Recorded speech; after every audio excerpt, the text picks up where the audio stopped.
Hey everyone! Today, I'm going to tell you about an anime where everything is not quite what it seems. It's about five girls living under one roof, all starting to confess their feelings to the main protagonist, sometimes in cheesy and sometimes in completely unexpected ones. And yet, the main character refuses to admit his own feelings for them, all the way till the very end. The Shunji family lives in a grand mansion with servants. The most notable part of the family is its 7 children, 5 girls and 2 boys. The head of the household is Arata, the eldest of them all, handsome, wealthy, yet incredibly lonely. Despite his looks and status, he has never managed to connect with the opposite sex. He even turns to his younger brother Shun for advice, who happens to have a real girlfriend. It's during just such a conversation that his sisters burst into the room, each with her own unique personality. Seiya is a cold and intelligent beauty, the leader of the school science club, inspiring awe among boys with her sharp intellect and emotionless gaze. Aika is a pink-haired beauty who can scold someone one moment and reward them with a radiant smile the next. Banri, 18, is a sassy and charismatic university student capable of wrapping anyone around her finger. Nami is the cheerful youngest sister, an aspiring sports champion with a tomboyish spirit and a dazzling smile. Koton is the quietest and most mysterious of the sisters, seemingly innocent, but it was she who first confessed something strange and unexpected to Arata. The girls assume the brothers are discussing romantic secrets and immediately start teasing Arata. As always, he becomes flustered and blushes, especially when accused of thoughts he's too shy to even dream about. Family relationships aren't simple. They've tried to stay close despite their differing personalities and appeared almost like a perfect family. But everything changes when father decides to reveal a long-held family secret on Koton's coming-of-age birthday. During dinner, he drops a shocking bomb. None of the sisters are actually related to him by blood. All of them were adopted, except him. The revelation hits everyone hard.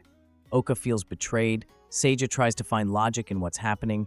Banri insists it doesn't change the fact that they grew up together and are still a family. Nami, as usual, just wants to eat. Only Arata starts wondering, if they're not really siblings, then what possibilities does this open up? He sinks deeper into thought. Until now, he had been certain he could never see any of the girls as anything but sisters. But now, this new reality opens up uncharted horizons, especially after a chance encounter with Koton in the bathroom, where she asks him to help scrub her back. He refuses at first, but she insists, pointing out she can't quite reach the hard-to-get spots. Meanwhile, Shun and Oka discuss how this news might affect family dynamics. Perhaps nothing will really change. They'll continue living as before, bickering, supporting, and spending time together. But now, officially, there's more freedom than before. And the day ends with Koton standing completely naked behind Arata, wrapping her arms around him from behind, clearly determined to make this evening unforgettable. The story takes place in Okayama, where the characters are coming to terms with changes in their family life after it's revealed they aren't biologically related.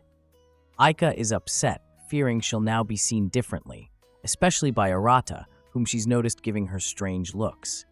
She shares her worries with Shen, who thinks it's normal. After all, Arata is just a teenager. Oko, meanwhile, is more concerned about Kutona, who confessed her feelings to Arata under the belief they were no longer siblings. Shen explains that Kutona made the confession fearlessly, but Arata turned her down, telling her he will always remain her older brother and protector. However, Kutona doesn't accept his refusal and tries to grow closer to him physically, which makes the main character increasingly uncomfortable. Later, Seiji tests Arata by provoking him in his room, trying to see if he's capable of pursuing a relationship without respect standing in the way. After realizing he remains kind and restrained, she begins talking about how there are now no barriers between them, neither legal nor biological. She suggests Kutona may have intuitively sensed this and decided to make the first move. Arata, however, is certain. Even though nothing technically stands in the way anymore, to him, they're still family. He doesn't want to change the familiar dynamics, though he does notice others are also struggling internally. At school, Shen reflects on how people around them might react to the truth about their past. The day passes quietly, but in the evening, Arata spends time with Minami. She failed an exam, and he helps her study at a karaoke bar. Despite their efforts to focus, Minami gets distracted and gradually pulls Arata into her cheerful mood. On the way home, Arata sees his ex with someone else, but Minami supports him, caring for him like an older sister. They talk about the secret of their origins and how it affects their emotions, especially regarding Kotona.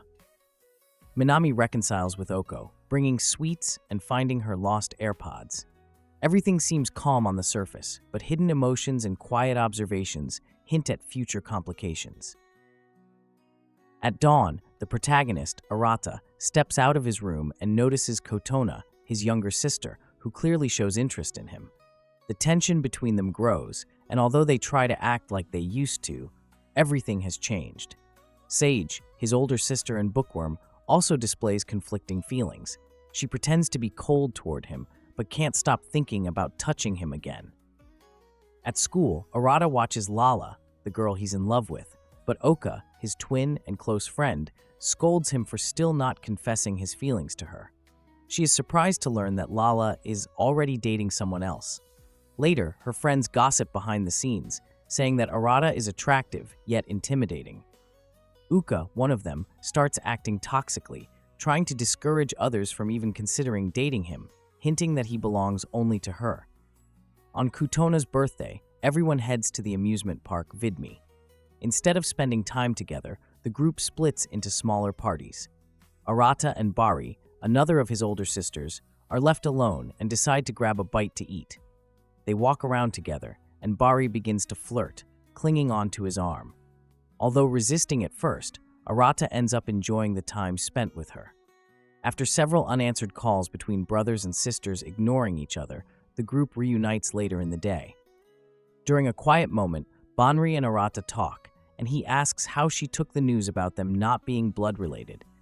She says it hurt, but believes nothing should change. Arata agrees. To him, she has always been his older sister.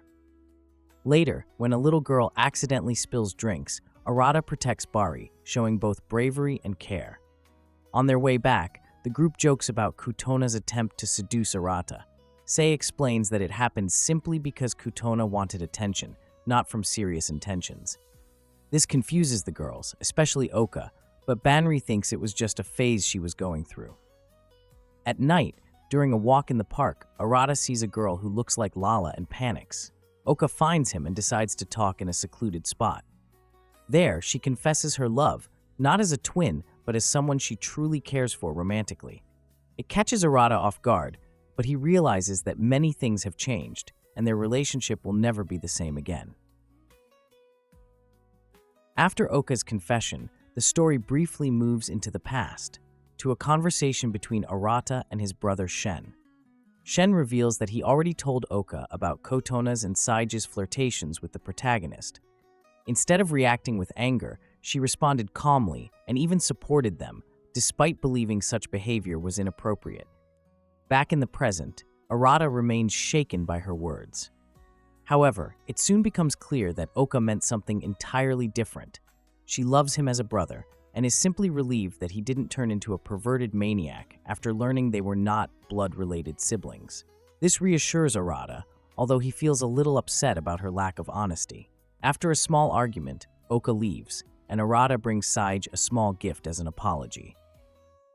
Meanwhile, Minami recalls how she searched for them late at night in the park and accidentally overheard Oka's confession, but left before hearing the full explanation. She begins to suspect that someone else among the sisters might also have feelings for Arata. Later, she tries to cautiously ask him about it, but receives a vague response and walks away, feeling disappointed. Arata runs into Sage in the bathroom, where she stands nearly naked, showing him an old ring from their mother. He carefully helps her, but the situation becomes too tense, and he quickly excuses himself.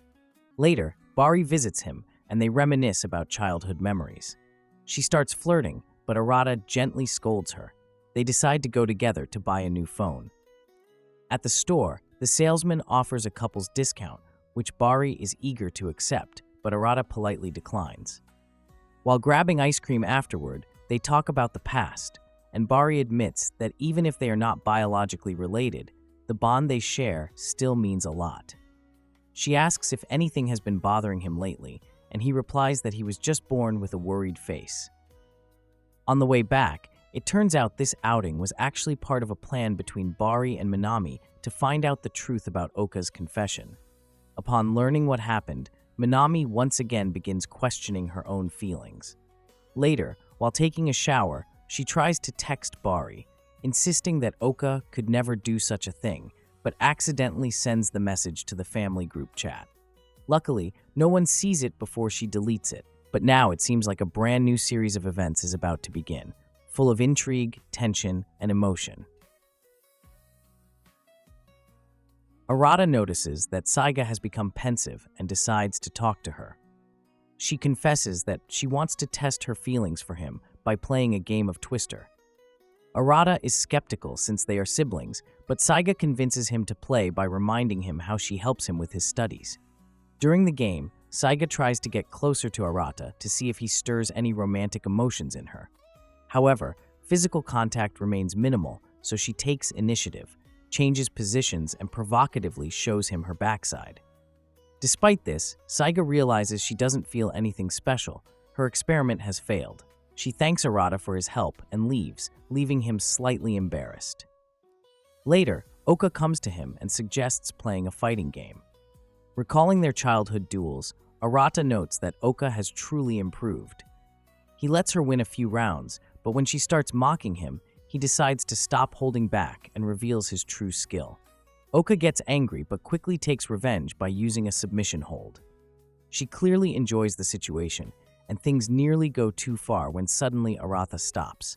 He's no longer a boy, but a man who can control his desires. Oka leaves satisfied, but hints that next time he shouldn't be so noble.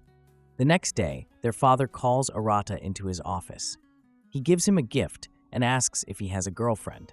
The conversation turns serious, and the father reminds Arata of his promise to show the children room number 8 once they grew older.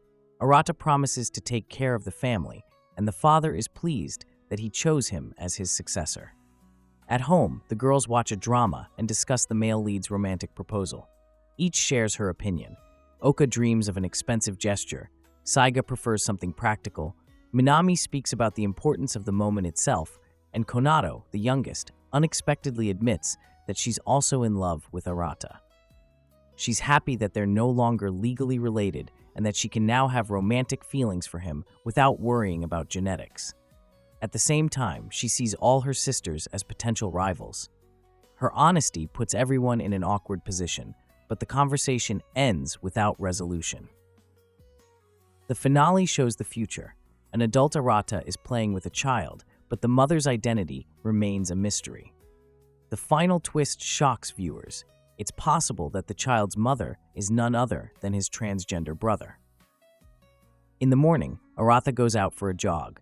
Meanwhile, his sisters prepare for the new day, discussing Konato's confession. Minami can't get it out of her head, but tries to focus on an important tennis match. On her way to school, she meets Arata, who notices that she seems off. He says that as her older brother, it's his duty to care about her success, but Minami prefers to leave before she blurts something out unintentionally. In the kitchen, Banri feeds the dog Belle, wondering if she's getting too much food. Arata jokes that if the dog gets fat, they'll throw her out the door, which visibly upsets the animal. Minami practices, but thoughts about Konato's confession keep distracting her. During a break, some fans approach her and ask for the secret to her success. She explains how she reacts to the ball's movement, though her explanation sounds a bit odd. Later, she plays against her friend Nao and defeats her.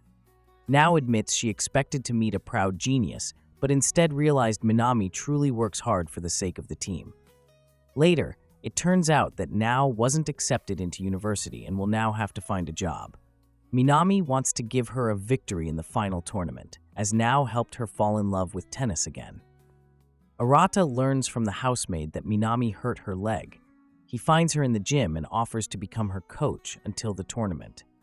At first, Minami objects, insisting she's fine, but Arata insists once he finds out about the injury. He gives her a massage and examines her injured ankle. Minami admits she's afraid of letting the team down, but Arata advises her to think about her future. She promises to be careful and visit a doctor. After training, Arata runs into Konado, who asks where he was. He tells her he was training Minami, but Konado starts feeling jealous, seeing all the sisters as potential rivals. She behaves strangely and leaves. On the second stage of the tournament, Minami performs brilliantly, showcasing her skills. She plays not only for victory, but also for Nao, who helped her rediscover her love for tennis. In the end, their team advances to the finals. When they return home, Minami feels pain in her leg, but hides it. She tells Arata that she already visited a professional therapist, so she no longer needs his help. Arata is happy to hear she's taking care of herself. On the day of the final, Arata has breakfast with Banri, who eats almost nothing, justifying it by saying she wants to stay in shape. They notice that Minami isn't at home, although her shoes are still there. Jokingly, they speculate that she might have been abducted by aliens. Thanks for watching. If you had fun, don't forget to leave a like. See you in the next video.